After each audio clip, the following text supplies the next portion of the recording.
Welcome to the Maryland Courts video series on mediation. This video will help you get the most out of your experience.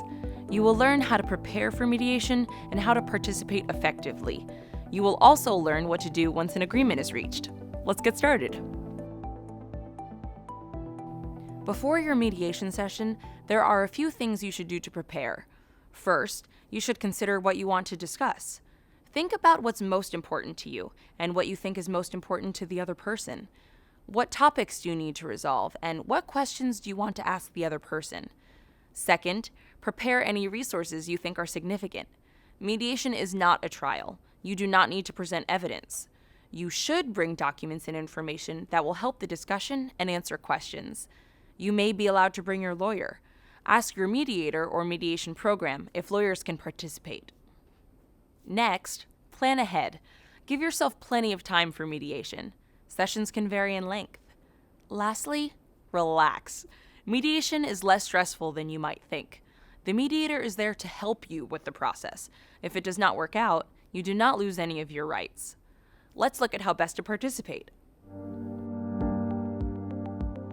Keep in mind that mediation is a collaborative process. You should listen for new information and keep an open mind. It is important to hear what the other person is saying. Ask questions to help you understand.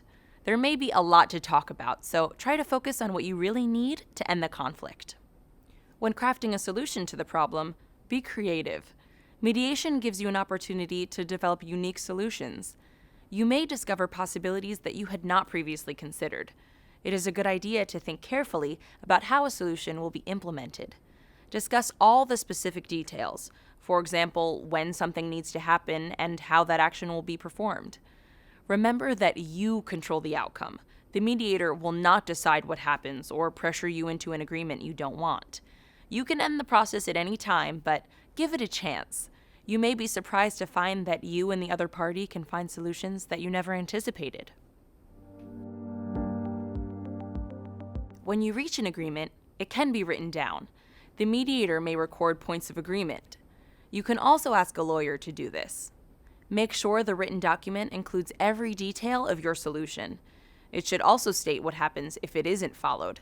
When both parties sign, it may become binding. Do not sign the agreement if there is something you don't understand. It's okay to have a lawyer review it before you sign. If you have an open court case or will be filing with the court in the future, you may need to provide the court with a copy of the agreement.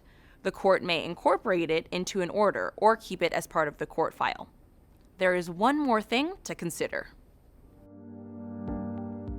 While mediation may help you reach a better understanding of the situation between you and the other person, it does not always result in an agreement. If you don't reach an agreement on some or all of the issues, you don't lose any rights. You can still have your conflict resolved through the court. Because mediation is confidential, the court generally will not consider what was said at mediation. Let's review what you have learned. Before mediation, take some time to prepare by considering what you want to discuss.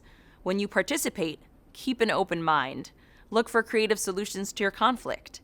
The mediator will help you communicate, but will not force you to agree to anything.